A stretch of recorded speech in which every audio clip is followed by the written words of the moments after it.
you felt this calling when you were 16 years old. Talk Yeah. about that for a second in the sense of just kind of feeling and knowing what you needed to do, what God was calling you to do. How did that feel at such a young age with all the peer pressure and all the stuff going around? Hey everybody, we're so excited that you're joining us today on another episode of The Other Side of the Story. We're going to inspire, encourage, even challenge you and give you hope, give you the opportunity to see people's lives, not necessarily where they're at now, because our guest today has done some great things in life, but just to challenge you to know, hey, there's an other side to the story of how people get to a place that we term success, we term greatness. So today our guest is Bishop Michael Pitts. He is the lead pastor, overseer of the Cornerstone Church in Toledo, Ohio. One thing about his journey that's just so encouraging to me already, him and his wife, Kathy, started this church, founded this church in 1986. That's 37 years, y'all. And from that, he grew the church to thousands of people, multiple locations, just so awesome. He started a Cornerstone Global Network where he oversees over 100 churches in the U.S., Mexico, Colombia, Argentina, Spain, and South Africa. Not only that, he is an accomplished author of 13 books. Some of the well-known books he has written are Soul Ties, Power Shifters, which I can say that is my favorite book ever, Power Shifters. I probably read it 5 times, I promise you, and Fault Lines. He's an international speaker, and we are honored to have him on this podcast today to tell us, Bishop Pitts, the other side of the story. How you doing? Man, I am super good because I'm talking with you. Yeah. And anytime you and I get a chance to either be together or even if it's just a text every so often, but a phone call, one of the great things about ministry, about life, about business, about any time that a person's life moves forward is the people that it brings them into contact with.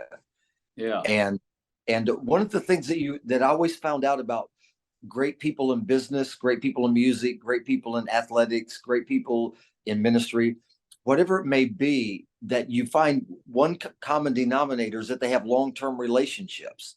Mm-hmm. That's right. So I'm happy to have known you for decades. I'll just say it that way. Yes, we have. I was thinking about that, Bishop, that we have known each other for 20 years. Yeah.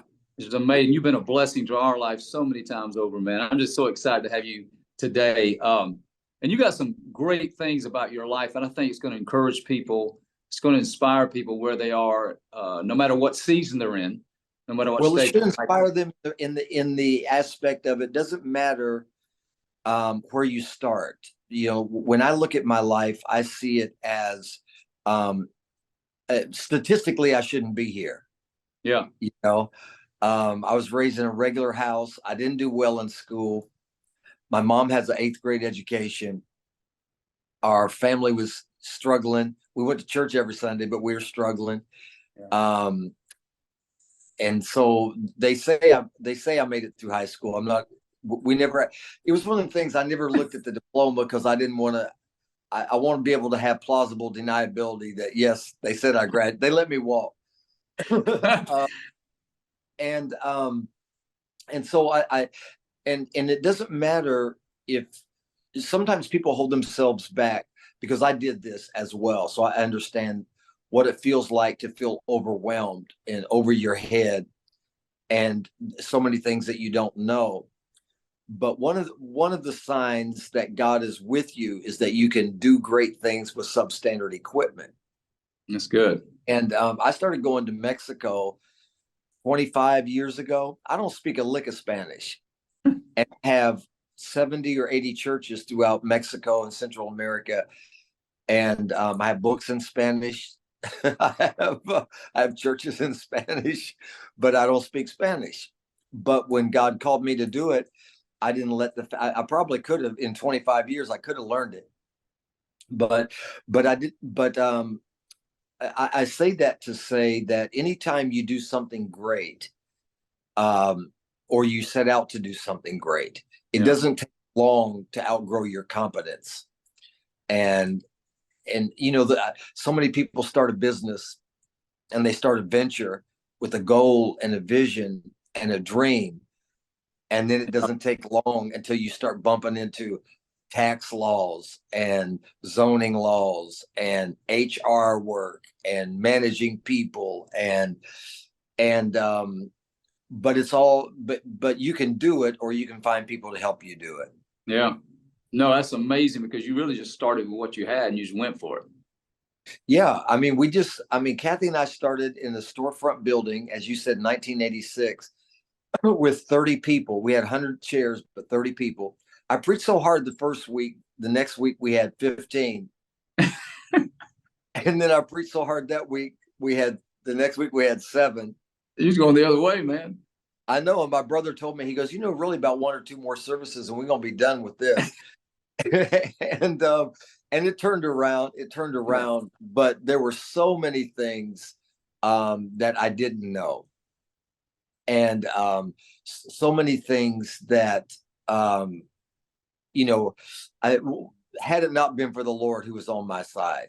Yeah. And I don't know whether God felt sorry for me or for the people or whatever, but I think if we're willing to learn, if we're willing to fail, if you're willing to risk, if you're willing to pay attention, if you're willing to invest in yourself, if you're willing to break the mold, then I think all of those things, I think all those things come together. Yeah. Yeah. Well, I know some part of your story because you, again, starting in a storefront church, seeing things turn around. But I was still interested in something that I read about you, that you felt this calling when you were 16 years old. Talk about that for a second, in the sense of just kind of feeling and knowing what you needed to do, what God was calling you to do. How did that feel at such a young age, with all the peer pressure and all the stuff going around? Yeah. And I would say that it's the same whether a person has a future, a destiny, a calling, a purpose in business or athletics, art, music, community service, whatever it may be, the sensing that God has given you something to do is I don't know if it can be overstated, because it's subjective. Truth is objective, faith is subjective. Faith is real to the person that has it. Mm-hmm. And my faith doesn't need anybody else's permission to function. So it becomes a little bit hard to define, or to explain rather, because it's so subjective. I just had this knowing that this is what I was supposed to do, and it kind of slid up on me. So for your listeners and viewers that may not be familiar with small Pentecostal churches, the church that my family to had about 100 members. And so the pastors, they did a little bit of everything. They mowed the yard and opened up the building and painted rooms and all of those things. So I say that to say that they were generally a little older and generally a little tired. And so the pastor asked me, would I do a Wednesday night service? That was their midweek. And so I said yes. And he said, hey, that was good, and so he said, well, how about you do another one, and so it was almost like when I say I slid into it, you can't hide favor. I'm going to say this the way I want to say it, okay? Because go ahead and say it. The way I want to say it is, you can't hide greatness. Moses' mother, the Bible said, hid him till she could hide him no more. And when something is on your life, you can't hide it. And if you have greatness in you, you're going to stick out. If you have it on your life to do, it's going to happen. And so I became comfortable with the fact that that I couldn't hide it, and if you put 10 of my friends together, I was still going to stick out. Yeah. And I didn't feel, to be honest with you, I didn't feel the peer pressure. I was the peer causing the pressure. And And so I went about to try to get everybody in my high school saved.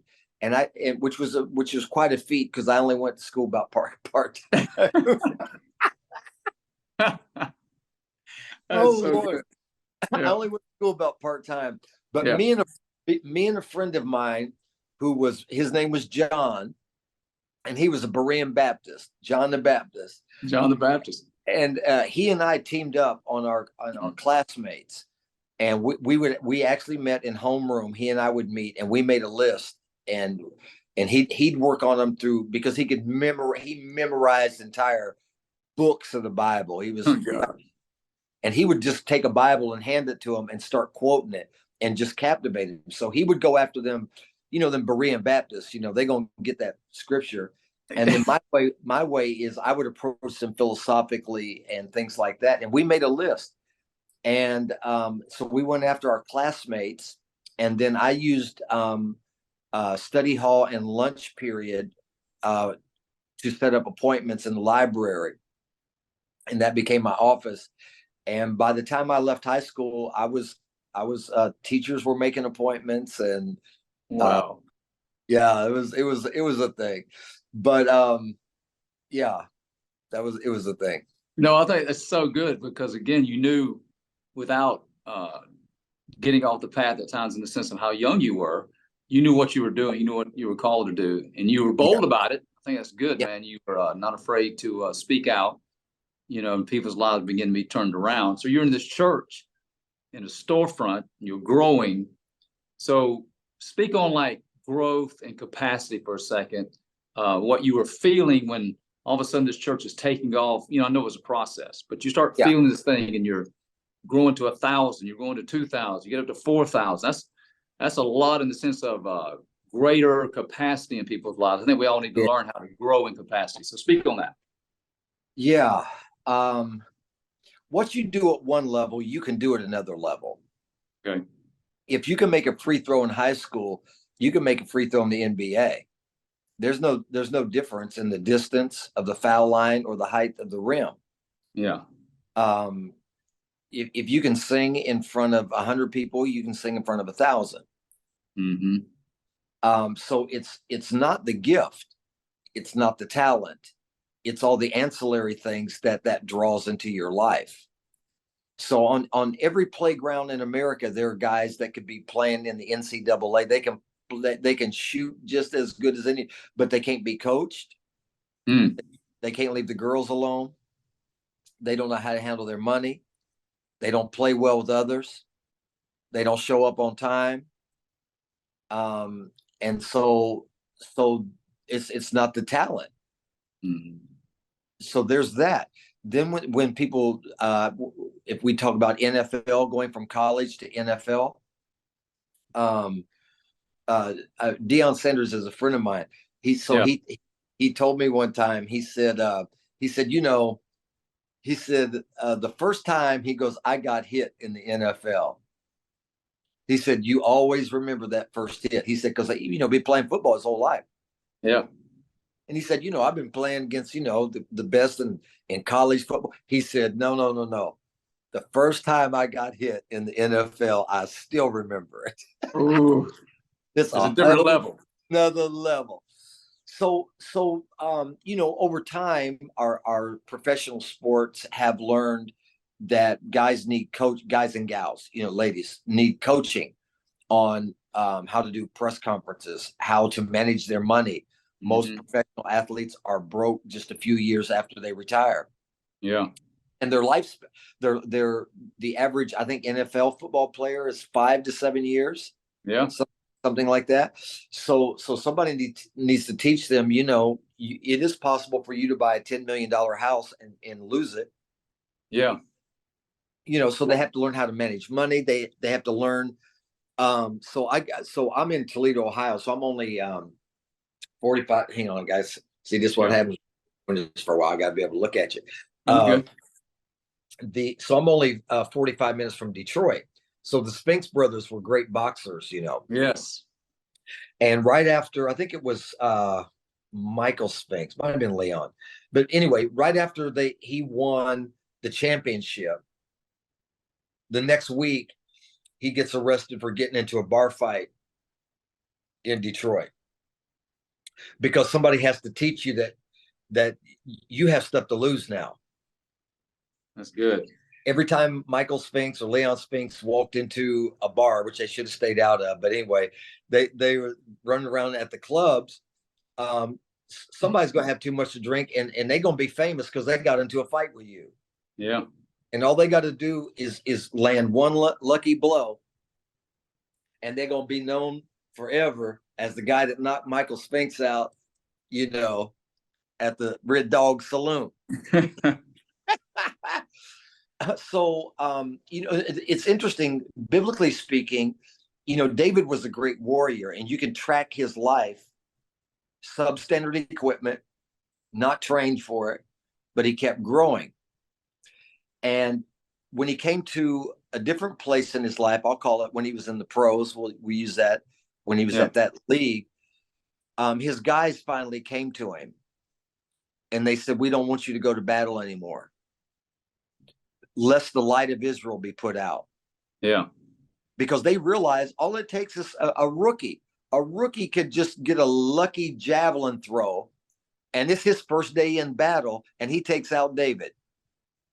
So I hope I'm answering your question, but to me, it becomes growth has to do with being able to handle the other things other than just your gift. You have to learn, you know, I mean, Lord, by the time I got done, you know, I was pastoring the largest church I'd ever been a part of by the time I was 23, you know, and so I didn't have a prototype. I didn't have a role model. I didn't have a template. And so I'm learning it on the fly.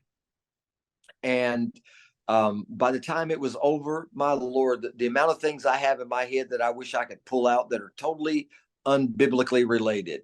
I can tell you how many chairs will fit in how many square feet of a building. I can tell you how many parking spaces code requires for each one of those chairs. I know what a fire code is for buildings. I know how much microphones cost. I know how much new soundboards cost. I mean, you know, how much carpet is, what it takes to build a building. I know 501c3 laws. I know tax laws. And by the time it was over, we had owned 2 radio station, an AM station, an FM station, a TV station. We have a downtown event center, 2 daycares, 110 rental units, a for-profit movie theater, and a partridge in a pear tree. Right. You know, Let me stop you right there for a second. So I want everybody just to kind of grasp what you're saying, man. So you start in a storefront. Yeah. You got down to 10 people, and everything you have just said was causing you to have to change the way you looked at things, getting the right people around you, having to do things that you were not comfortable with.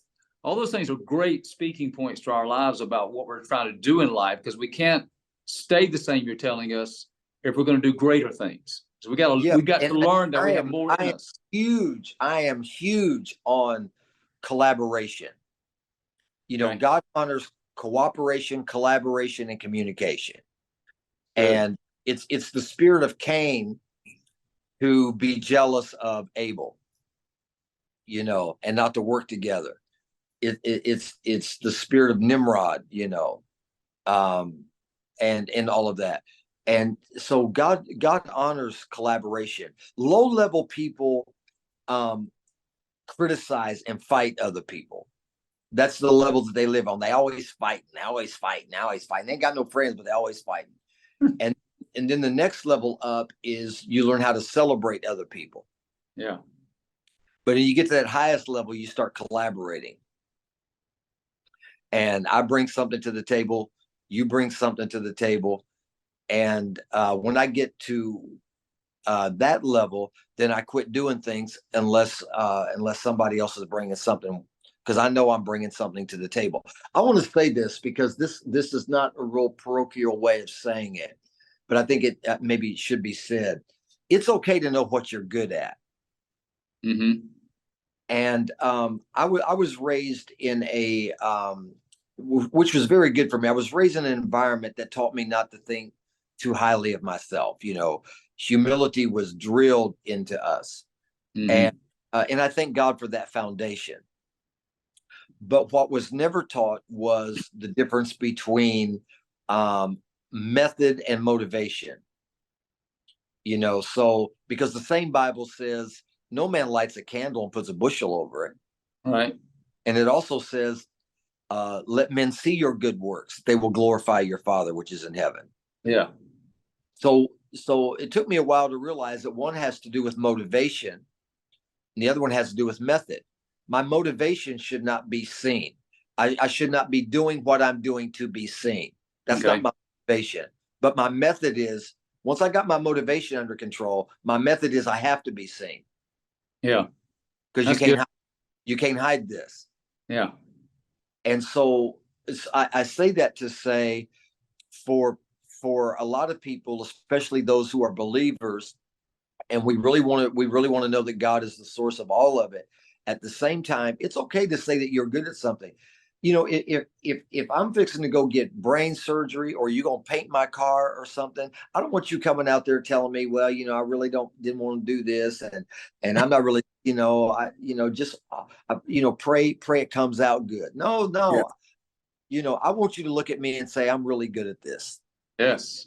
And so I became comfortable with the fact of, even now when I'm helping other pastors or talking with pastors, sometimes they present to me problems, or somebody will say, I want you to come preach for us.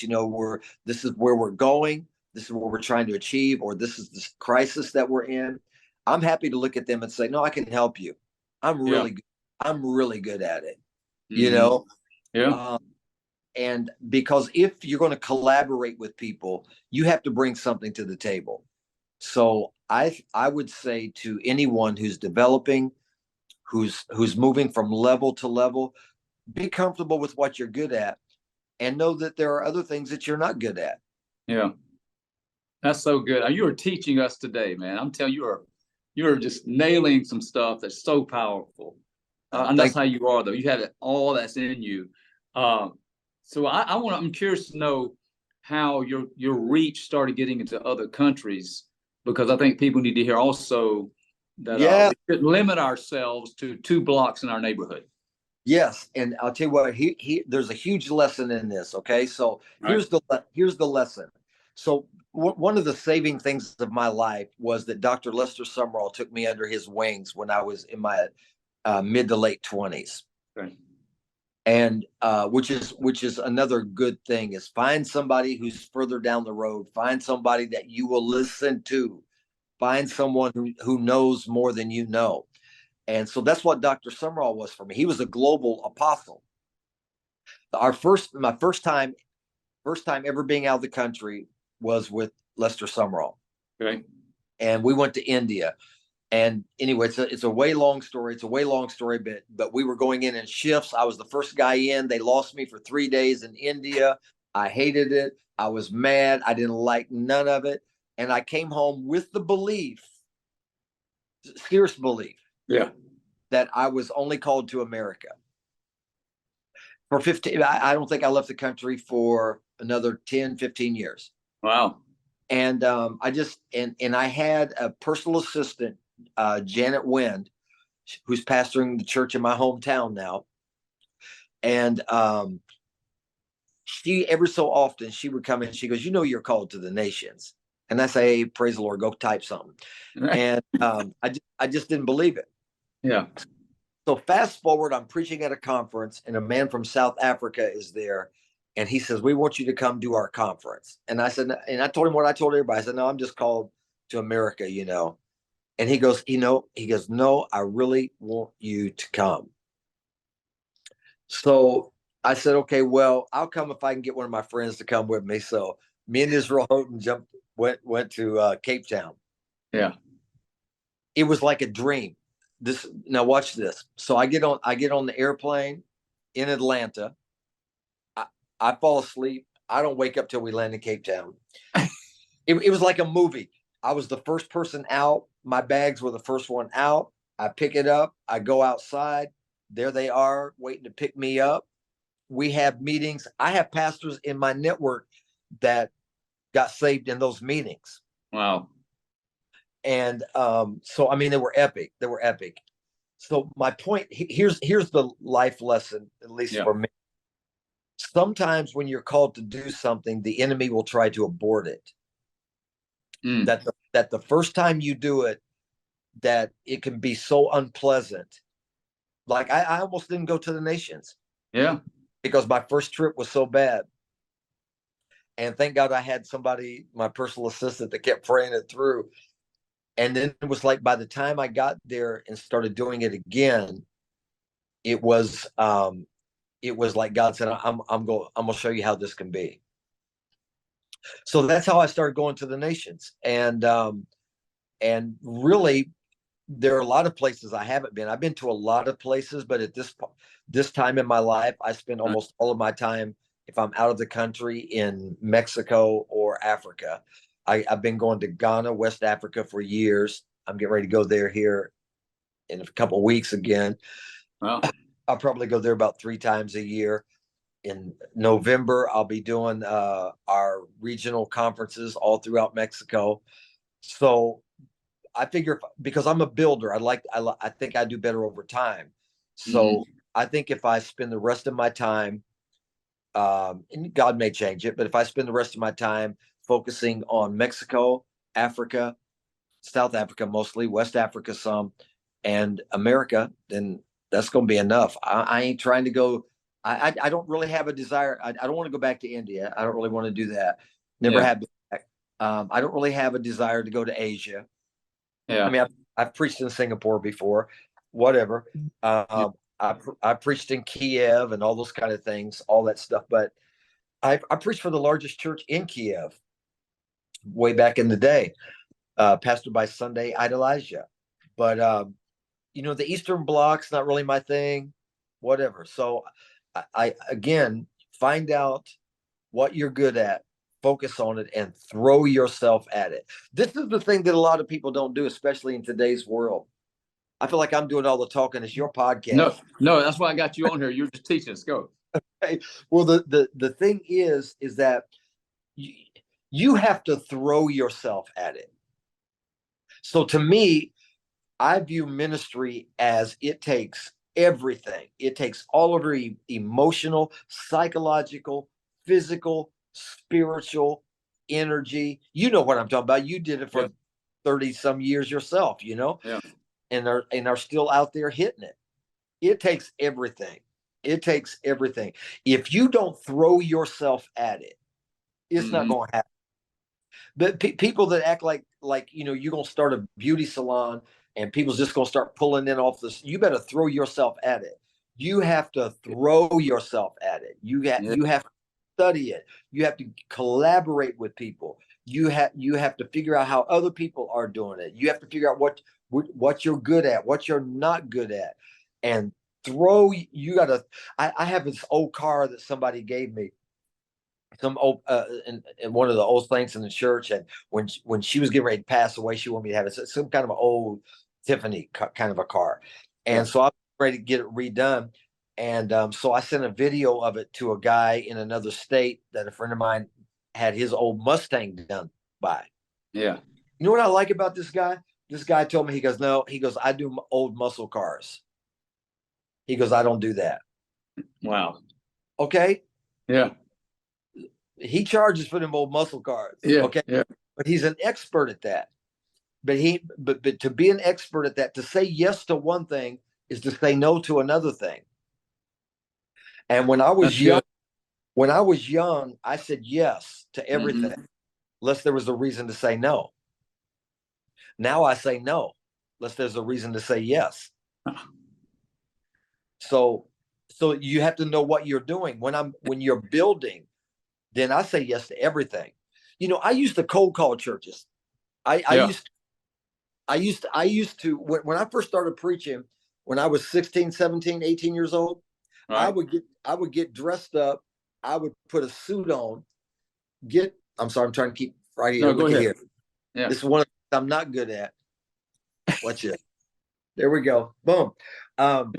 I would put a suit on, get a briefcase, stick my Bible in it, get in my car and drive and cold call churches like I was selling insurance. I would drive around, I see a church, I pull in there, knock on the door, ask Wow. the pastor, could I preach for him? So I said yes to everything. I preached under tents. I preached at the mission. I preached at soup kitchens. I preached at seniors' homes. I preached at prisons. I, brother, I said yes to everything, and I Yeah. threw myself at it. I said yes unless there was a reason to say no. Mm-hmm. But now I'm in a different season. I say no unless there's a reason to say yes. So you have to know where you're at. Right. No, that's valuable because, you gave everything. That's what I was going to ask you when you're saying that. The sacrifice, I don't care what it is. We're talking, ministry, building people, churches, communities. The sacrifice, talk about this for a second about, was there a time and just the demand? There is demand to all this on our life. Yeah. You said physically, spiritually, emotionally, mentally, all those things. So talk to people for a second about doing all that, the capacity, the growth, everything you've said.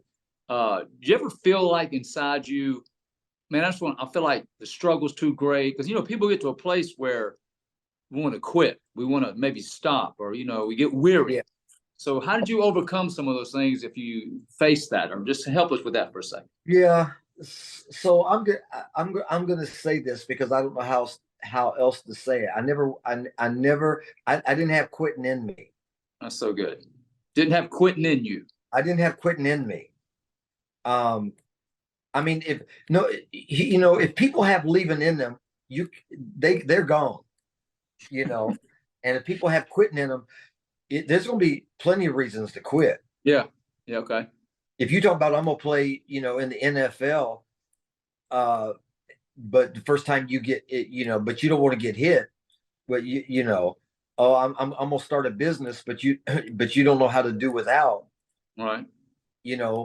And live in your business, you got it in the corner, so Dr. Sumrall had a famous message he used to preach. Dr. Sumrall used to preach him. I don't know how many times I heard him preach it. The message is called, I Would Not Quit. Oh, that's a good title.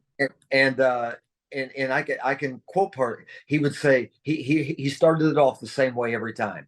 He'd say, I am not a man of great talents. I am not a man of great abilities. I'm not a man who can do a lot of things, but I would not quit. And then he would just start telling stories about when it would have been easier to quit. Mm-hmm. And he just said, I wouldn't quit. And he used to tell me, if you quit, you got to go to the end of the line. Oh. So I don't want to romanticize it like it wasn't painful. Right. Or like I had plenty of talks with God about, does it require this? Mm-hmm. Why are you going to why when I say these people, why are you going to let these people do this to me? Because all of us have enemies. Yeah. And I'm a human being like anybody else. There were times I'm trying to pull out them prayers David prayed, God, break their teeth and put your foot on their neck. May their names be remembered no more. Then my Africa prayers come out. May their name be remembered no more. May they be wiped from the earth, and seriously, the pain, one of the reasons that I think I was a good pastor and am a good pastor, I think, is because to me, the church is a family. And I have a desire for family. I think God sees the church as family. Mm-hmm. And it's very painful when you treat people as family, and they don't reciprocate that, or they become hostile, mm-hmm. or they lie on you when you can't tell the truth on them. Yeah. And David said it this way. David said, if it were my enemy, I could have taken it. And that's that phrase. That's the phrase that people don't talk about that much. I could have taken it. That means that I can't take this. If Yeah. it had been my enemy, I could have taken. David knew how to fight his enemies. Yeah. What he wasn't prepared for is betrayal. Yeah. And David's life is filled with that, right? Of constant struggle. I mean, my Lord, Mhm. it's brothers, it's Saul, it's Yeah. Absalom. Yeah. I mean, it's just filled with it. So, um, so that was very painful for me, and still is. I don't do well with that. Mhm. And it took me a long time. Yeah, I wish I don't know if when I started to say it took me a long time to get that fixed, but I don't know if it's totally fixed. Mhm. I'm just you have you ever seen that movie A Beautiful Mind?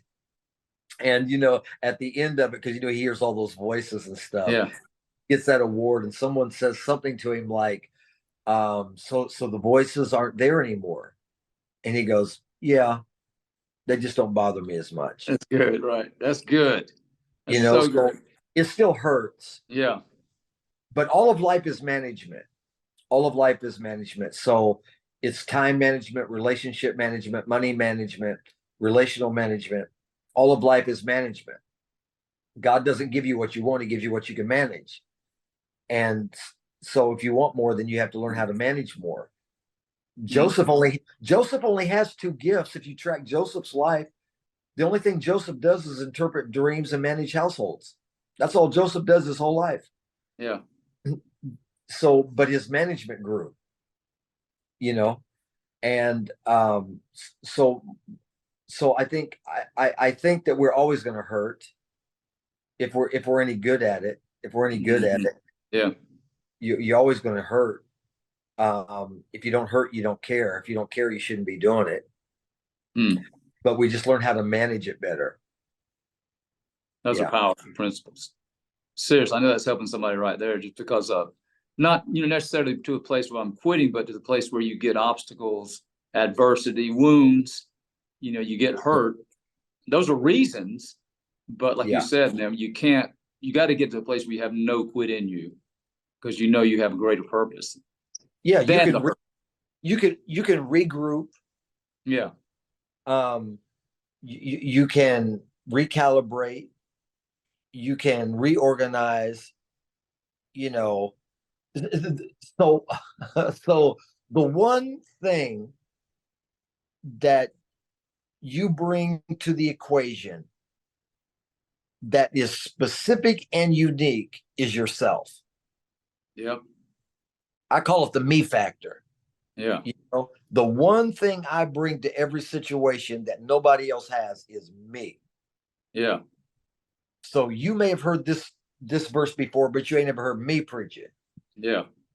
Okay, you may have seen somebody in trouble before, but you ain't never seen me in this situation. Mm-hmm. So you have to have enough.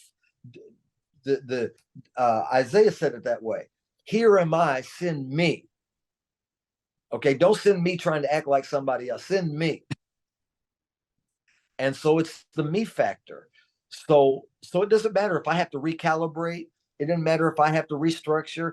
It don't matter if I have to use a choir, praise team. It don't matter if y'all want to wear robes or tennis shoes. I am in this thing, and when I'm there, then there's going to be something's going to happen.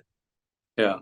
I think that's important what you just said, because we live in such a society, man, where there's, fake filters, but being an original is I feel like one of the greatest things we can do. Be who you are, who God made you to be, with growth and all that. But you got to be who you are, because that's the value of who you are. And here's the thing. Don't be afraid to reinvent yourself. That's good. Because I think every season of our life, sometimes every circumstance of our life, demands a different version of me. Mm-hmm. There were things that people tolerated from me when I was a 25-year-old pastor. Right. Right. And that was cute. That they were like, "Hey, man, God bless him. He'll be better." Yeah. But I'm a different version of me now. Yeah.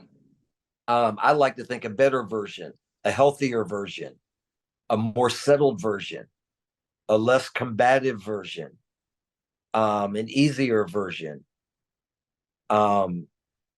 hopefully a wiser version of myself.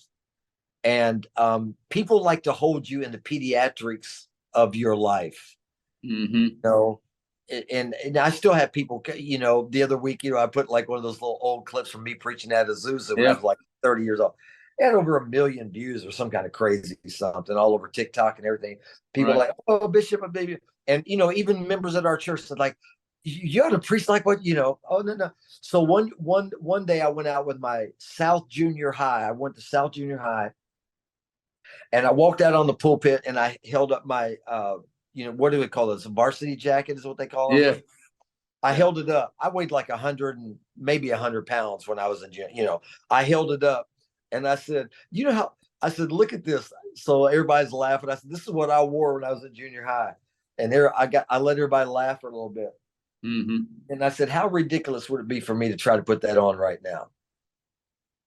You That's know, good. Yeah. And people want to hold you into the place you were when they met you because they fell in love with that version of you. Yes. But if you're going to walk with me, you have to let me change. You have to let me grow. You have to let me evolve. You have to let me learn. And so my theory is I work with whoever I can work with for as long as I can work with them. When I can't work with them any longer, I work with somebody else. That's so important because you sound like collaboration of people around you, but you know, the room to grow and the room to evolve is so important in all of our lives and what we're doing. I love that. Yeah. I love that. Man, you have given us so much. I promise you, I'm going to have to go back myself and watch this again so I can take notes of everything you have said, Bishop. It has blessed my life. It's helped me. You taught me some things today that I needed for my life personally. Thank you so much. I know your time is valuable. I don't want to hold you, but I got one more question. Come on. And you've hit on some things, but maybe it'll come back in a recap, whatever.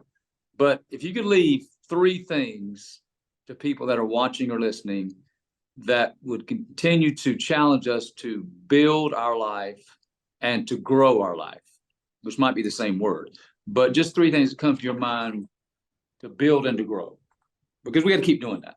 Yeah. So I would say 1, put your trust in God. Okay. And that sounds like a bumper sticker, sounds like a little pin. I'm not put your trust in God. He says, I know the plans I have for you. You know, my ways are not your ways. Trust in the Lord with all of your heart. Lean not into your own understanding. Put your trust in God and believe and find your faith, and you know, and do that. Number 2 is don't violate your own self. What profits a man if he gains the whole world and loses his own soul? The word psyche. If you lose yourself in the middle of it, and you start compromising your own convictions, and you lose yourself.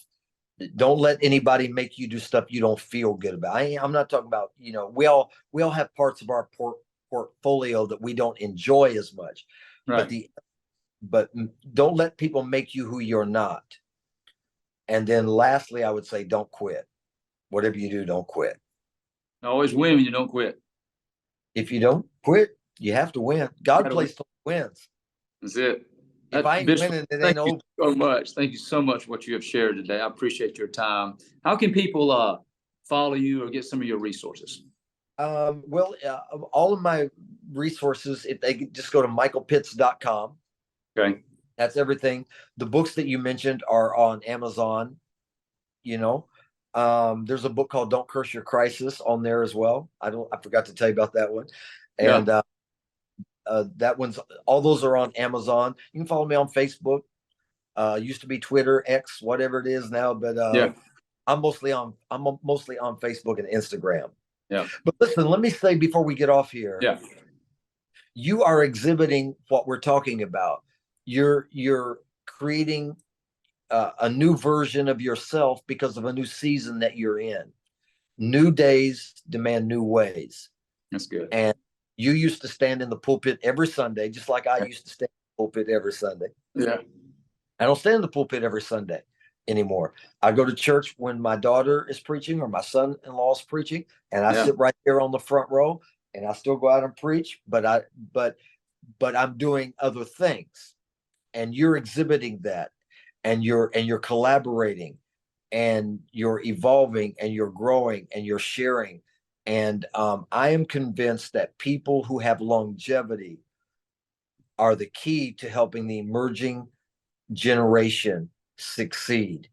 Because when you're young, you seek platforms and microphones and Mhm. opportunities.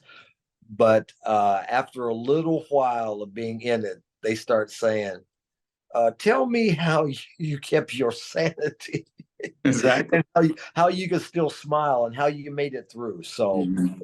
so God bless you. Thank you for what you're doing. Well, thank you. I appreciate everybody joining on another episode. Remember, hit like and subscribe. We'll see you next week with another episode of The Other Side of the Podcast. The other side. Other side.